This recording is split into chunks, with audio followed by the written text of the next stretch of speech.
আসসালামু আলাইকুম এভরিওয়ান, আমি কাকন। এটা আমার ইউটিউবের ফার্স্ট ভয়েস ওভার ভিডিও। তো আজকে আমি রান্না করতে যাচ্ছি সয়া বড়ি। এটা আমি কখনো খাইনি, আমি জানি না এটার টেস্ট কেমন। সো চলেন একসাথে রান্না করি, দেখা যাক এটা খেতে কেমন হয়। আমি কিছুটা সয়া বড়ি নিয়ে নিয়েছি, তারপর একটু পানি গরম করে সয়া বড়িগুলো সিদ্ধ করতে দিয়ে দিলাম। 2 থেকে 3 মিনিট সময় লাগবে সয়া বড়িগুলো সিদ্ধ করতে। তারপর সয়া বড়িগুলো পানি থেকে একটা ছাঁকুনি দিয়ে ছেঁকে ছেঁকে বাটিতে তুলে নিব। ব্যাস রেডি আমাদের সয়া বড়ি।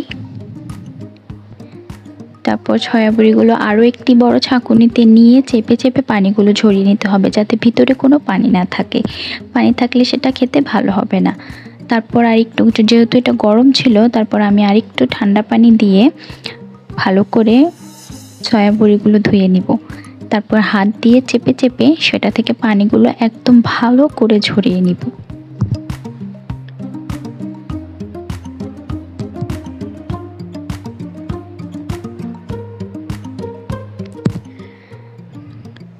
পানি ঝরানো হয়ে গেলে তারপর সয়া বড়িগুলো আমি একটু ছোট ছোট টুকরো টুকরো করে কেটে নিব।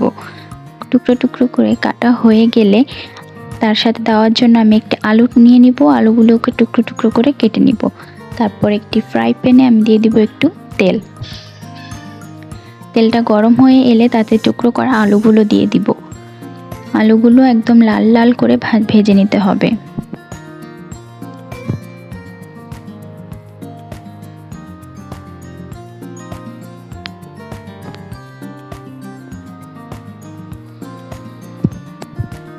আলুগুলো ভাজা হয়ে গিয়েছে।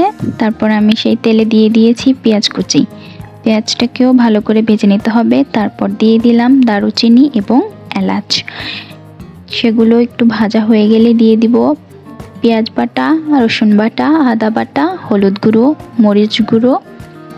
তারপর সেগুলো ভালো করে রান্না করতে হবে। মশলাগুলো ভালো করে রান্না করতে হবে, যাতে ওইগুলো থেকে কাঁচা গন্ধ না আসে।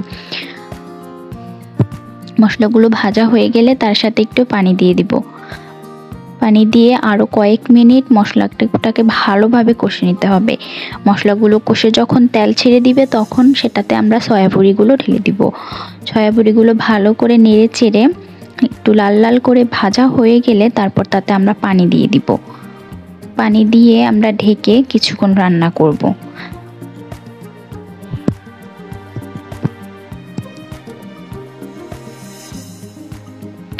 সয়া বড়িগুলো থেকে যখন পানি শুকিয়ে যাবে, তখন তাতে আমরা দিয়ে দিব টুকরো করা আলুগুলো। তারপর সেগুলো একসাথে ভালো করে মিশিয়ে নিব।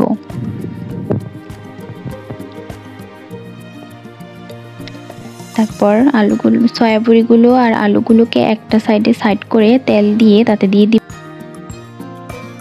ফোড়নের জন্য। তাতে দিয়ে দিব জিরা, গোটা জিরাটা একটু ভেজে তাতে দিয়ে দিব রসুন কুচি। তারপর একসাথে ভালো করে ভাজা হয়ে গেলে তাতে দিয়ে দিব পেঁয়াজ কুচি।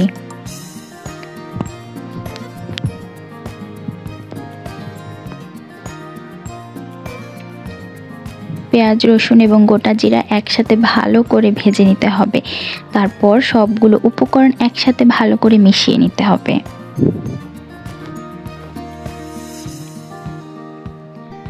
ভাজা হয়ে গেলে দিয়ে দিব জিরা গুঁড়ো এবং ধনিয়া গুঁড়ো। ব্যাস রেডি আমাদের সয়া বড়ি।